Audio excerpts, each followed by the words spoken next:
میرا دل کرتا ہے میں یہ بات روز کروں، مجھے پیاری بڑی لگتی ہے، روز کروں یہ بات۔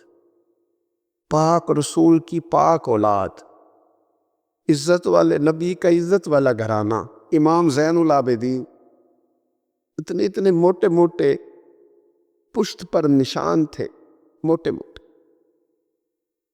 غسل دیا جا رہا تھا تو ساری کمر موٹے موٹے داغ۔ آج کل پیر کا چہرہ بھی نورانی ہونا بڑا ضروری ہے نا، نورانی ہونا۔ او حضرت بلال بھی بڑے ہی پیر ہیں، اگرچہ حبشی النسل ہیں پر بڑے پیر ہیں۔ لہذا یہ کچھ چیزیں ایسی ہیں جو لوگوں نے اپنی مرضی سے طے کر لی ہیں، اس میں شک نہیں کہ حضور نے فرمایا ہے کہ جسے دیکھ کے رب یاد آئے وہ اللہ کا ولی ہے۔ لیکن صرف گورے رنگ دیکھ کے رب یاد نہیں آتا، رنگ سانولا بھی ہو پر رب کے انوار برس رہے ہوں تو رب یاد آ ہی جاتا ہے۔ اور میرے دوست یہ ذرا بات کو سمجھنا اور اسے یاد رکھنا، اتنے اتنے موٹے پشت پر نشان، غسل دیا جا رہا ہے۔ لوگوں نے بیٹے سے پوچھا یہ حضرت صاحب کو کیا ہے؟ تو والد وہاں آرام فرما ہے جہاں غسل دیا جا رہا ہے۔ تو امام باقر رو پڑے، کہنے لگے میرے ابا جی نا اپنی پشت پر تھیلے رکھ کے نا اناج کے، کس کی بات کر رہا ہوں؟ حسین ابن علی کے بیٹے، کربلا میں بچنے والے میرے امام کے ایک صاحبزادہ، پشت پر بوریاں رکھ کے غریبوں کے گھروں میں پہنچا کے آتے۔ وہ صاحبزادہ صاحب آپ کہاں ہوتے تھے؟ فرماتے میں کہتا تھا میں نہ دے آؤں۔ فرماتے تھے نہیں، اگر تو دینے جائے گا اس غریب کا مجھے نام بھی بتانا پڑے گا جس کو میں لنگر دیتا ہوں۔ یہ میرا اور میرے رب کا راز ہے، میں اس ماڑے بندے کو رسوا کر دوں جس کی صرف بیٹی گئے، اسے رسوا کر دوں جو بیچارہ۔ فرمایا وہ مجھے بتاتے نہیں تھے، بڑھاپے تک پشت پر بوجھ رکھ کے انہوں نے نبی پاک کی امت کے گھروں تک پہنچایا ہے۔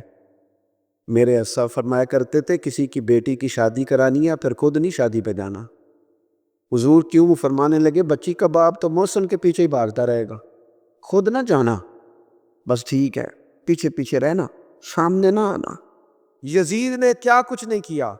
ایک تو اس کا وہ جرم ہے کہ اس نے امام علی مقام پر اہل بیت نبوت پر اس نے جس طرح سے ظلم ڈھایا، پھر اس نے خانہ کعبہ پر گولے برسائے، بیت اللہ شریف کا غلاف جلایا گیا، مسجد نبوی شریف میں گھوڑے باندھے گئے۔ اتنے بڑے جرم اس کی فوج کر رہی تھی۔ حضرت عبداللہ ابن زبیر رضی اللہ تعالیٰ عنہ مذاکرات کے لیے اس کے پاس گئے، اس کی فوج کے پاس، تو حسین بن نمیر جو اس کی فوج کا کمانڈر تھا، سینکڑوں صحابہ کا قاتل، معاذ اللہ، ایک کبوتر گھوڑے کے نیچے آنے لگا، وہ دوڑ کے اس کبوتر کو بچایا اس نے، اور بھاگ کے کبوتر کو پکڑ کے لایا، جاڑا صاف گیا، گوبر لگ گیا تھا، اس کو اڑایا۔ حضرت عبداللہ ابن زبیر مسکرانے لگے، فرمانے لگے کیا تم نے دین پایا ہے اور کیا تم نے سوچ پائی ہے کہ تم نے نہ اللہ کے گھر کا ادب کیا، نہ رسول اللہ کی مسجد کا ادب کیا، نہ حضور کے صحابہ کا احترام کیا، نہ اہل بیت نبوت کا تم نے ادب کیا، اور جانوروں پر رحم کھاتے ہو، اور تمہارا خیال ہے کہ تمہیں نیک کہا جائے گا، تمہیں متقی کہا جائے گا، تمہیں پرہیزگار کہا جائے گا۔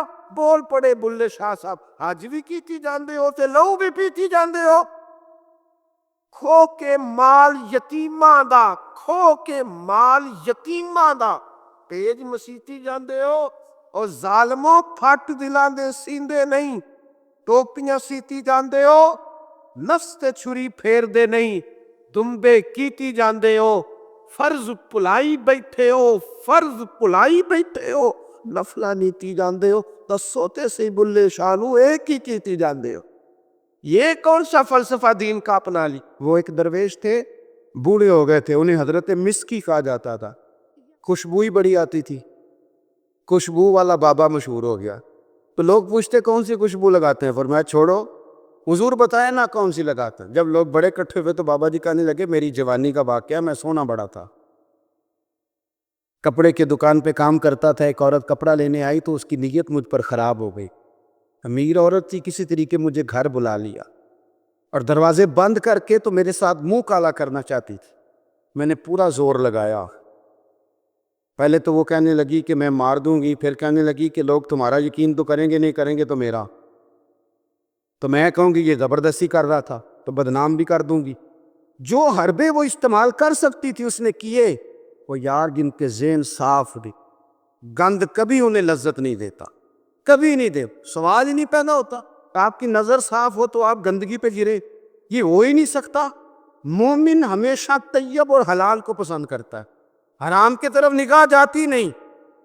شیخ فرمانے لگے کہ جب چاروں جانب میں سمجھ گیا کہ یہ چھوڑے گی نہیں تو میں نے اسے کہا مجھے پیشاب آیا، پخانہ کرنا ہے. واش روم میں گیا تو پخانہ کر کے میں نے اپنے جسم پہ مان لیا. اس کی طرف آیا تو کہنے لگی تو پاگل ہے، اتنا گندا بندہ، نکالو اسے گھر سے باہر.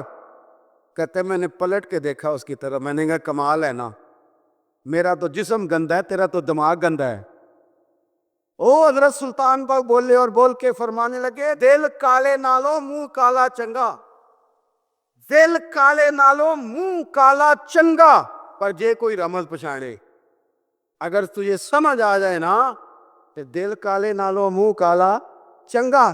آپ فرمانے لگے مسلمان نوجوانوں، مجھ سے پوچھنے والوں، میں وہاں سے نکل آیا پاگل بن کے، گند مل کے، اور جب میں آیا ایک کنویں پہ غسل کیا اور میں نے کپڑے بدلے، دھویا اپنے آپ کو، گھر گیا، شکر ادا کیا، اللہ تیرا شکر ہے.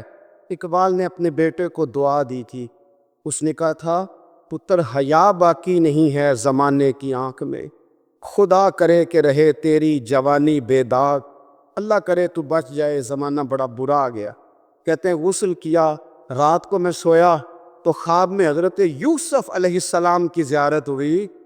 مجھے فرمانے لگے تو نے مصطفیٰ کریم کا امتی ہو کے وہ کام کیا ہے جو میں نے نبی ہو کے کیا تھا. اٹھنا سینے سے لگ. فرماتے ہیں سینے سے لگایا، میرے جسم پہ ہاتھ پھیرا، لوگوں قسم اللہ کی میں نے کبھی خوشبو نہیں لگائی، پر جدھر جدھر جاتا ہوں میرے وجود سے خوشبو ہی آتی جاتی.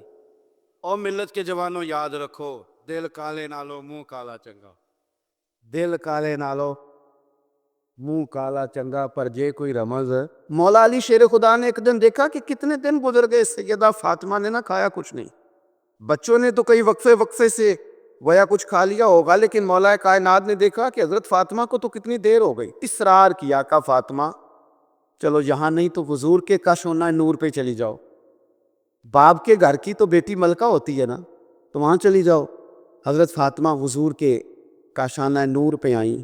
وہ بڑے خوبصورت لفظ ہیں، بیٹوں کو دیکھ کے بھی بندہ جوان ہوتا ہے، پر بیٹیاں بھی بڑی پیاری ہوتی. حضرت ام ایمن کہتی ہے میں حضور کے پاس بیٹھی تھی جب حضرت فاطمہ نے دروازے پہ دستک دی، باہر سے دستک دی. اور حدیث کے لفظ کیا ہیں؟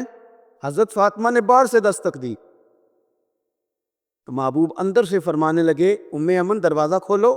یہ دروازہ کھٹکھٹانے کا انداز تو فاطمہ کا ہے، تو فاطمہ ہی ہے دروازے پہ. یہ علی کے گھر کی ہے عزت، علی سے سنتے ہیں. نبی کے گھر کی ہے عزت، نبی سے سنتے ہیں. وہ جس نے معزز کیا گھرانے کو، اور حسین پال کے جس نے دیا زمانے کو. حضرت سیدہ پاک کا انداز ہے دروازہ کھٹکھٹانے کا. حضرت ام ایمن کہتی میں نے جھٹ سے دروازہ کھولا تو حضرت فاطمہ کا وہ چہرہ جس پر شدت بھوک کے آثار نمایاں تھے، حضور کے سامنے گئی تو لفظ نہیں کہے پر آنسوؤں سے آنچل بھیگ گیا. محبوب نے دست شفقت رکھا، فرمایا پتر کیا ہوا؟ عرض کی ابا جی بہت دن بیت گئے، کچھ کھایا نہیں. آج شیر خدا نے کہا ہے کہ حضور کے گھر ہی چلی جاؤ تو وہیں سے کچھ کھا لو، تم یہاں تو مسلسل فاقہ کرتی ہو اور کسی چیز کا سوال نہیں کرتی ہو. تو نبی پاک علیہ السلام نے کیا فرمایا؟ او میرے سنگیو، بچوں کو سہولتیں بھی دو پر انہیں جینے کا سلیقہ بھی سکھاؤ، اپنی اولاد کو نعمتیں بھی دو. حضور نے فرمایا اللہ تمہیں وسعت دے تو گھر والوں کو دو، انہیں وسعت بھی دو پر صبر کے سلیقے بھی سکھاؤ، انہیں جینے کا ڈھنگ بھی سکھاؤ. نبی پاک علیہ السلام نے فرمایا فاطمہ بیٹا اگر تم کہو تو یہ 5 بکریاں کھڑی ہیں میں تمہیں بکریاں دے دیتا ہوں، اور اگر تم کہو تو میں تمہیں 5 وظیفے سکھا دیتا ہوں. اور سنو نا یار، یہ بھی ایک انداز ہے نا، میں تمہیں 5 وظیفے سکھاتا ہوں. تو سیدہ فرمانے لگی سونے بکریاں رہنے دے, وظیفے ہی سکھائیں. کئی دنوں کی بھوک, شدت بھوک, اور میرے بھائی افطار کے وقت, حالانکہ صبح سے صرف روزہ ہوتا ہے, ہفتوں سے نہیں ہوتا, سوائے پانی کے سوجتا ہی کچھ نہیں. کہ یا رسول اللہ آپ نا مجھے 5 وظیفے دے دے. میرے کریم نے 5 وظیفے بتا دیے. حضرت فاطمہ وظیفے لے کے گھر گئیں تو حضرت مولا علی شیر خدا فرمانے لگے فاطمہ کچھ کھایا, کچھ طبیعت آسودہ ہوئی, تمہاری وہ بظاہر جو نکاحت تھی اس میں کوئی فرق آیا؟ تو حضرت فاطمہ ہنس کے کہنے لگی, ہنس کے, مسکرا کے, یہاں مسکرانا کمال ہے, یہاں مسکرانا کمال ہے. مسکرا کے فرمانے لگی علی میں حضور سے دنیا لینے گئی تھی, مدینے والے نے دین عطا فرما کے بھیجا ہے. مولا علی کیا تبصرہ کرتے ہیں, فرماتے ہیں فاطمہ کمال ہو گئی, تم تو بڑا نفع والا سودا کر کے آئی ہو. گئی تھی, یہ اخلاص, یہ للہیت, یہ حسن, یہ کمال. حضور نے فرمایا کہ تمہیں وہ اعزاز حاصل ہو جائے کہ تمہاری اولادوں تک یہ بات آئے کہ دنیا کی دولت جھولی میں آئے تو خوش نہیں ہونا, اللہ کا قرآن سینے میں آئے تو خوش ہونا ہے, رسول اللہ پہ درود و سلام پڑھا جائے تو راضی ہونا ہے. کچھ چیزیں اپنی زندگی میں طے کرنی چاہیے. اور نبی پاک صلی اللہ تعالی علیہ وسلم نے, کیونکہ حضور افصح العرب ہیں, حضور سید عالم صلی اللہ تعالی علیہ وسلم تھوڑے جملوں میں بڑی گہری, بڑی دور کی باتیں اور چند جملوں میں محبوب پاک علیہ السلام پوری زندگی کا نچوڑ اور دستور بیان کر دیتے ہیں. اسی طرح کی ایک حدیث جامع ترمذی میں موجود ہے. حضرت ابو ہریرہ رضی اللہ تعالیٰ عنہ فرماتے ہیں کہ نبی پاک صلی اللہ تعالیٰ علیہ وسلم نے ایک دفعہ فرمایا تھا کہ کون ہے جو مجھ سے 5 باتیں سیکھ لے اور پھر ان پر عمل کرے, یا اس کو سکھائے جو اس پر عمل کرے. تو حضرت ابو ہریرہ رضی اللہ تعالیٰ عنہ کہتے ہیں میں نے آگے بڑھ کے عرض کی یا رسول اللہ میں ہوں نا, آپ حکم کریں 5 باتیں کون سی ہیں. اللہ کے پیارے رسول صلی اللہ تعالیٰ علیہ وسلم نے فرمایا اللہ تعالیٰ کی حرام کردہ چیزوں سے بچ جاؤ, سب سے بڑے عبادت گزار بن جاؤ گی.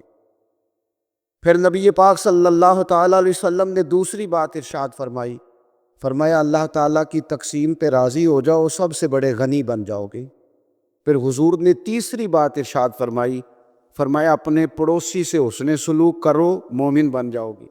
چوتھی بات ارشاد فرمائی, فرمایا لوگوں کے لیے بھی وہی پسند کرو جو اپنے لیے پسند کرتے ہو, تو بہترین مسلمان بن جاؤ گے.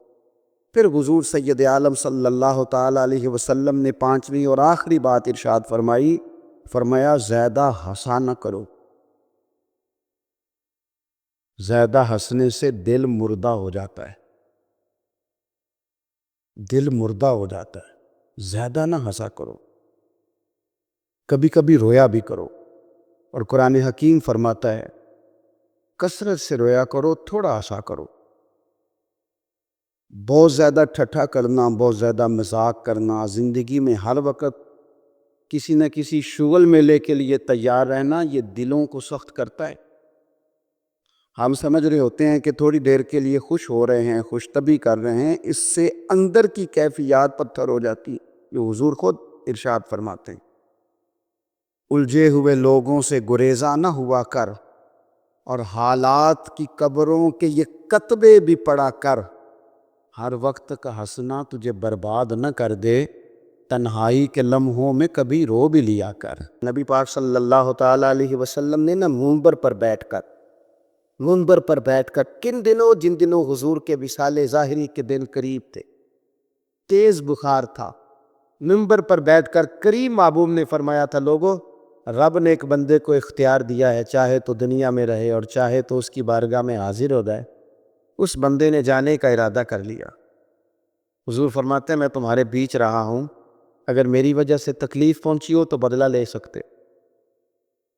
یہ اس طرح کی دعوت نہیں تھی نا جس طرح کی ہم دیتے ہیں. حضور کے لیے تو کسی نے گمان بھی کیا تو گناہگار ہوگا, مجرم ہوگا.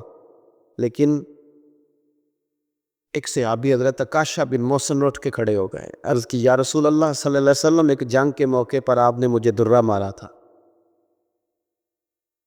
میں نے بدلہ لینا ہے. تو حضور نے فرمایا درہ منگایا جائے. حضرت بلال گئے سیدہ فاطمہ کے گھر درہ لینا. سیدہ پاک رضی اللہ تعالیٰ عنہ فرمانے لگی بلال درہ اور اس کیفیت نے؟ تو کہا اماں جی یہ معاملہ ہے، بی بی صاحبہ یہ مسئلہ ہے۔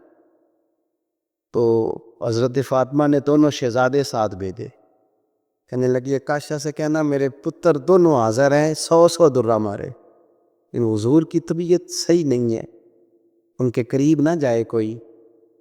وہ درہ آیا تو حضرت حسنین کریمین بھی ساتھ تھے، حضور نے دیکھا شہزادوں کو تو بات سمجھ گئے فاطمہ نے کیوں بھیجا، تو محبوب کریم نے بٹھا دیا، فرمایا عکاشہ یہ لو نا اور بدلہ لو۔ جناب عکاشہ درہ لے کے آگے بڑھے تو ہر صحابی کی آنکھوں میں آنسو آئے، ہر صحابی قریب آ کے کہا حضور کمر سے کپڑا ہٹائیے میری پشت، اس وقت اس پہ کپڑا نہیں تھا، ننگی تھی جب درہ لگا تھا۔ حضور نے کپڑا ہٹایا تو جناب عکاشہ نے درہ دور پھینکا اور حضور کی کمر مبارک کو چومنا شروع کر دیا، دیر تک چومتے رہے، اور پھر کہنے لگے حضور یہ آج میرا ہی مقدر تھا، اللہ نے مجھے یہ موقع دینا تھا، کس نے آپ سے بدلہ لینا تھا، یہ تو ایک موقع بنایا تھا حضور کے قریب جانے کا۔ تو حضور نے فرمایا جس نے جنتی کی زیارت کرنی ہو میرے عکاشہ کی کریے۔